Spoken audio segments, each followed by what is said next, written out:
Louisa jewelry for years, and I really cannot say enough good things about this company and their unique jewelry pieces.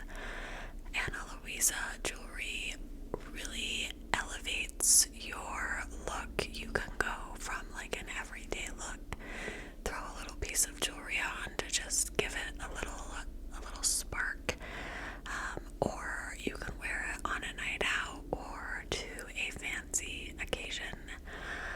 My summer look this summer, like my go-to summer look, has been a tank top and jeans, and then some Ana Luisa jewelry, whether it's a necklace or earrings. I feel like it just pulls everything together so that it's not like a plain look. I love Ana Luisa because their jewelry is very affordable. They have pieces starting at just $39. I recently got some new pieces from Ana Luisa. So I previously had gotten these earrings. They were my absolute favorite, and I lost one of them, and I was pretty devastated, so I reordered these. They are like just timeless. I wear them all the time. I wore them to the pool the other day. Like, I usually don't wear my jewelry to the pool, but Ana Luisa is such a good quality. I knew it wouldn't like tarnish, so I had to get these. I think I will be wearing these earrings forever. I also got these Elena little huggy hoops that I am obsessed with. I've never seen a design like this before. They're perfect, they're classic, they're simple, and they go with everything. Like, there's nothing you cannot pair these earrings with. I also got this new necklace. I have not taken it off since it arrived. It looks beautiful just on its own, but it is also a great necklace to layer with, to get that layered look with other necklaces. Like I said, I love the quality of Ana Luisa jewelry. I feel like it's really important to invest in quality pieces of long-lasting jewelry, and their pieces are all backed by a 2-year warranty.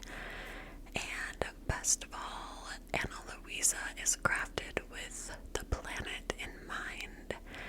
The brand is carbon neutral and climate neutral certified, offsetting 100% of their carbon footprint, so it's jewelry you can feel good about wearing.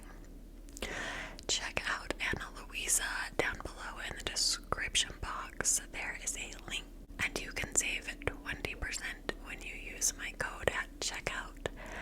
That code is Empress20, so check that out, and let's get into our case. Our case today is one of the strangest cases that I think I have ever covered on this channel. It just keeps you guessing, and it's one that, like, I haven't been able to stop thinking about since I began researching it. So our case begins in Surrey, British Columbia in Canada, with a man named Blair Adams. Blair was born Robert Dennis Blair Adams. He was born on December 28th, 1964, to Sandra Adams.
his life at least as a very aggressive guy. He was pretty confrontational.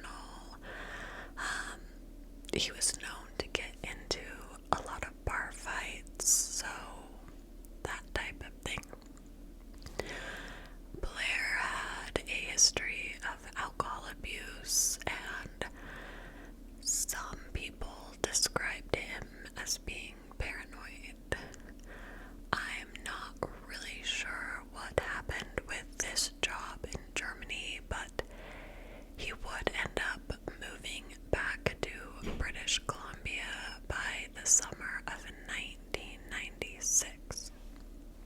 So he moves back, and he had taken a job, like a construction job, as a pipe foreman. And the summer of 96 seemed to be a really good one for Blair. He had good friends. He seemed to like his job. Things were going well. He began working the AA program, which made a huge difference in his life. Blair's new boss and coworkers liked him. They said at first he was a great worker. But then there was a shift. So something changed, and it seemed like Blair just stopped caring about everything and anything. He stopped going to AA meetings around this time as well, and these changes were notable to those around Blair, but it wasn't bad enough that anyone really stopped and was like, hey, what's going on here? And so this leads us up to July 5th, 1996, when Blair abruptly withdrew all of the money in his savings account, and he emptied his entire safety deposit box, which had $6,000 in cash in it, along with thousands of dollars in jewelry and gold. He told his mom that something was on his mind. He was really struggling with something, but he didn't elaborate, and she didn't push him on this. And then he decided he was gonna go visit his uncle, who lived a few hours away. But Blair never communicated with his uncle that he was coming. So when he arrived at his uncle's house, no one was there. 2 days later, Blair would get into his Chevrolet Chevette and drive to the American-Canada border because he wanted to get on a ferry from Victoria to Seattle. The problem was Immigration and Customs Enforcement actually denied Blair entry into the U.S. because they flagged him as a possible drug dealer. They had this single guy with all of this cash and gold and jewelry, so he was flagged as a drug dealer. They also said he was acting suspicious. He was very anxious. So they begin looking into him and discover that he had prior convictions for drugs and assault.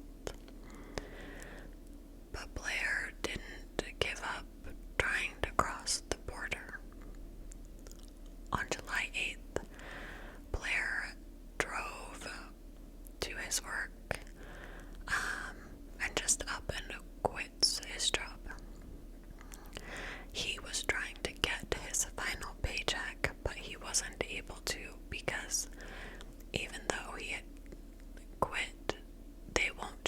cut you a check. Like, he had to wait till payday. Then he went and tried to buy a flight to Germany through a travel agent. He purchased this ticket for $1,700, and then later he came back to the travel agent wanting a refund. Blair then showed up at one of his friend's homes later that night and asked his friend if he would drive him to the border, but his friend was like, "No, it's late at night. I'm not taking you anywhere." The next day, Blair was spotted on CCTV footage wandering around near the border trying to get across on foot. But once again, he was denied. Now, I don't know what he was doing in between these crossings, but according to witnesses, it didn't seem like Blair had slept, and he was almost in like a manic state at this point. The Pacific Border Highway authorities were the ones who stopped Blair from trying to cross the border, and they did note at this time that he had scratches all over his hands and feet. They took him into custody at this point because he matched the description of a man who had stolen a car in Vancouver, which was near where he had been trying to cross earlier that day. So, this car gets reported stolen, he matches the description, so they bring him in for questioning.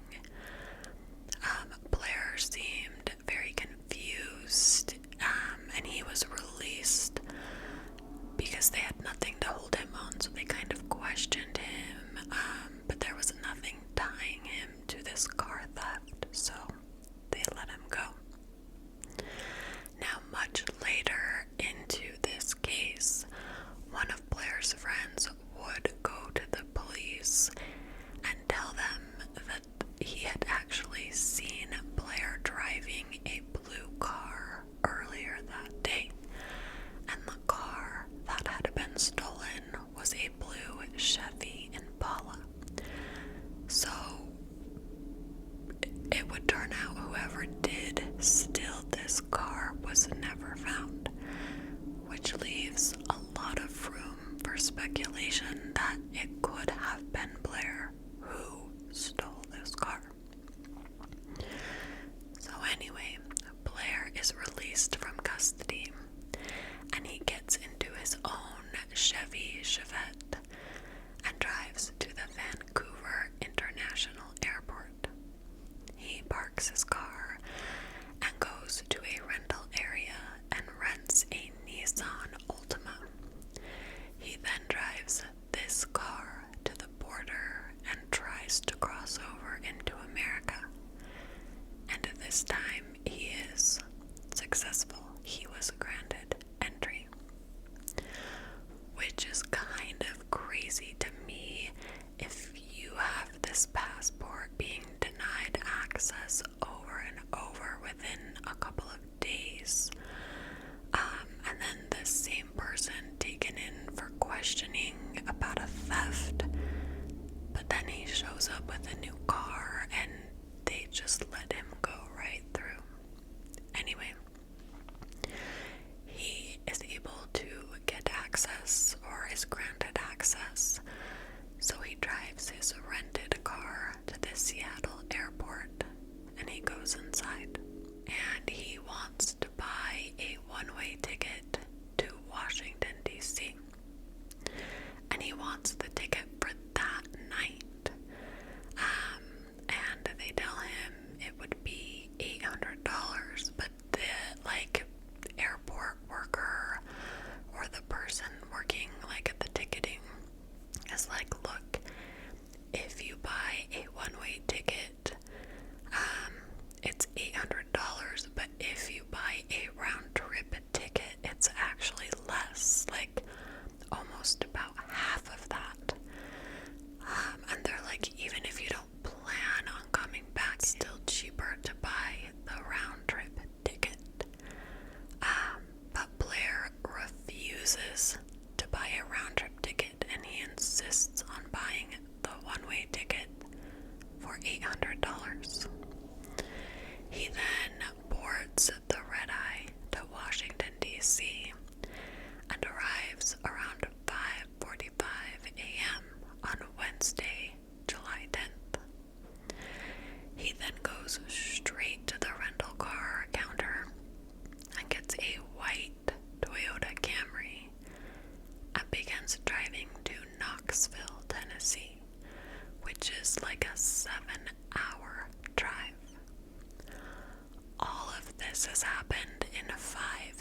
his way to Knoxville, he was involved in a fender bender on US Highway 250 in Virginia.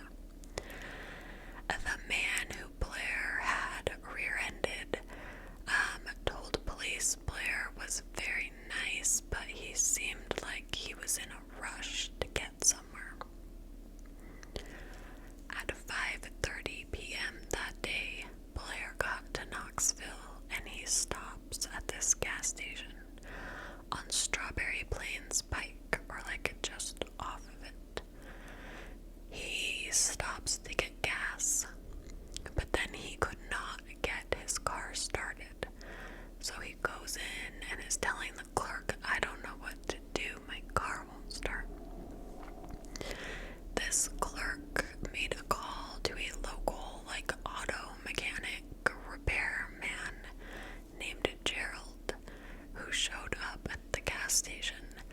And when he starts looking at the car, he realizes the problem is that Blair is trying to use the key to his rented Nissan Altima, which was still parked at the Seattle airport. He's trying to use the key to a different car to start the Camry. So Gerald is like, "Hey, you're using the wrong key. This Nissan key will not start this Toyota." But Blair is arguing with this guy, telling him it's the only key he has and it has to work. He used it to get there.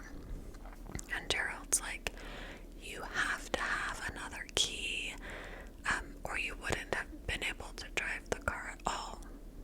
But Blair is insistent that he didn't have any other keys. Gerald would later say that Blair seemed like he wasn't all there. So he ends up having to tow the Camry because Blair doesn't have another key. So he tows it to a local auto body shop, and then Gerald gives Blair a ride to the Fairfield Inn to stay the night.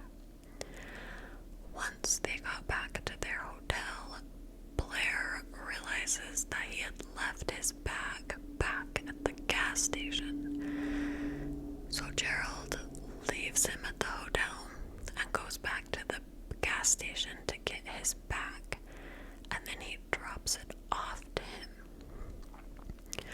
While Blair is at this hotel waiting for his bag,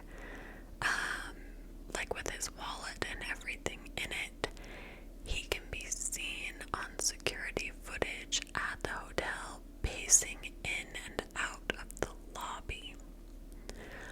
Once Blair gets his bag, he checks into the hotel at 7:37 p.m. The front desk worker said that Blair seemed very paranoid and agitated, and he kept looking over his shoulder. Once he was checked in, the hotel worker handed Blair his keys, and he grabbed it. He slid it into his pocket and walked out the front doors and never returned. And this is the last reported sighting of Blair Adams alive. The next day, July 11th, around 7 a.m., two construction workers showed up to a work site off Strawberry Plains Pike, which was near the gas station that Blair had been at the night before. They noticed something on the ground in the parking lot, and this parking lot was completely abandoned due to the fact that it was under construction. But they found the body of Blair Adams lying dead in the middle of the parking lot, and all of his belongings were scattered around him or on him.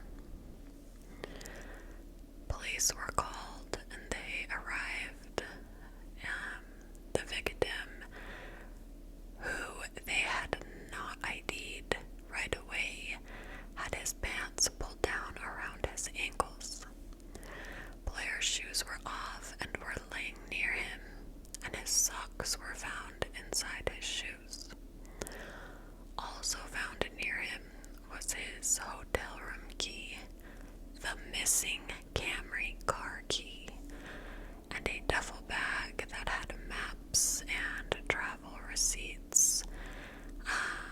And that was what he had been carrying, like the cash and the jewelry around. But the cash and the jewelry were like thrown all around his body and on his body, which is interesting, and we'll get into that in a minute. He had a fanny pack lying on the ground next to him. It was unzipped but untouched, and there was also cash in it. Blair's time of death was determined to be around 3:30 a.m., which meant he had died about 4 hours before his body was discovered. A security worker who was on duty that night nearby actually reported hearing a scream around 3:30 a.m., but thought it had been a woman screaming. So Blair's body was taken to the medical examiner's office where an autopsy was performed. The medical examiner found several cuts and abrasions on his body. The sheriff's deputies began to suspect that he had gotten some of these from fighting off an attacker, like they had been defensive wounds. Blair's cause of death was determined to be sepsis that stemmed from a violent blow or repeated blows to his stomach, which had ruptured his stomach lining. He also had a wound to his head that was determined to be from a crowbar or a club. No weapons were found near the scene. There were no drugs or alcohol found in his system. His stomach contents revealed that he had eaten lettuce, meat, and some shrimp shortly before he died. It was also believed that Blair had been sexually assaulted, although there was no DNA evidence left behind, and they noted the only reason they thought that there was a sexual component to this case was because he was found with his pants pulled down. The only physical evidence at the scene that didn't belong to Blair was a strand of hair from an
created a composite sketch of the man who they believe was talking to Blair.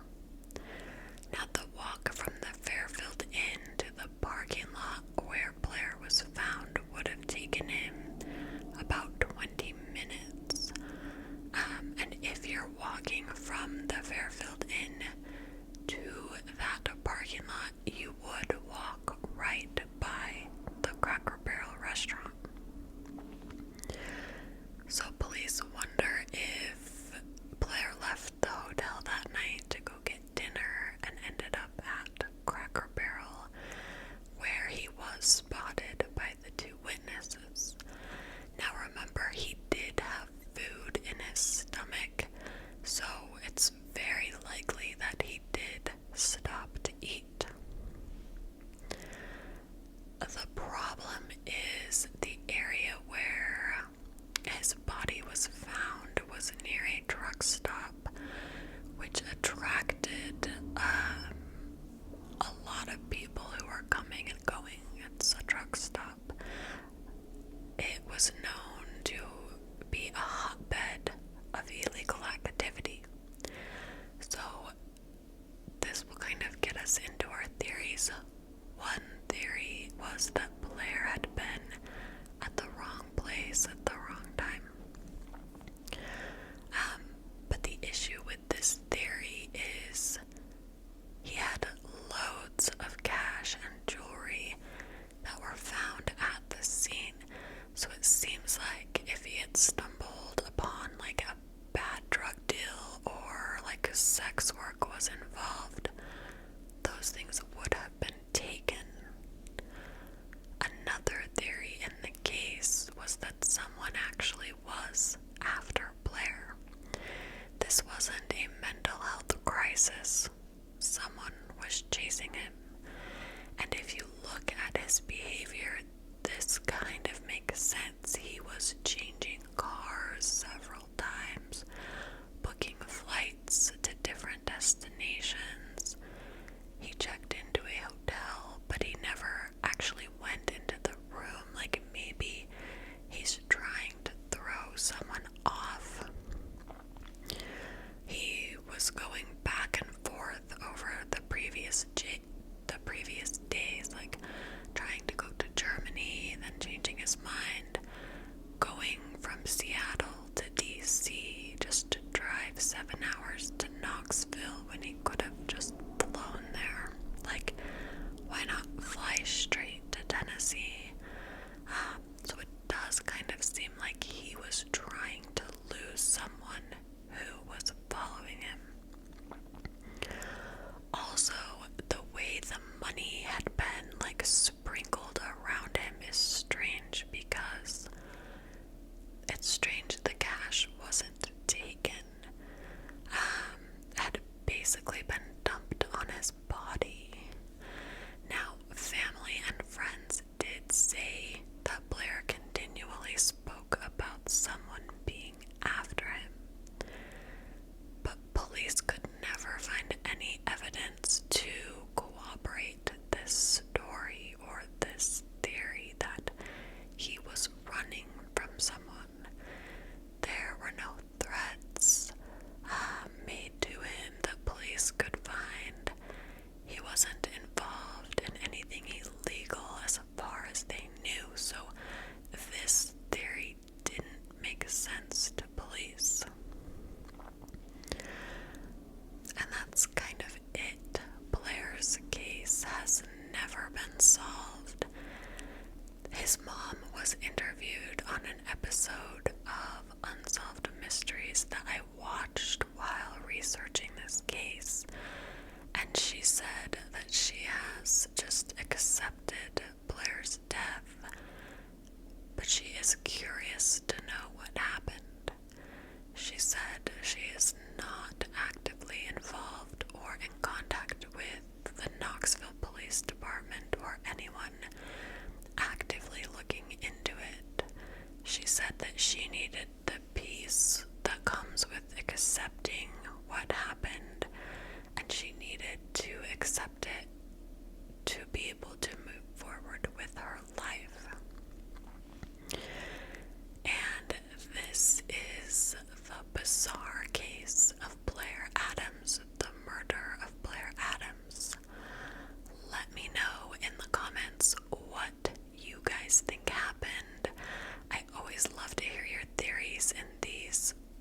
saw our unsolved cases. And remember to click the link down in the description box and use my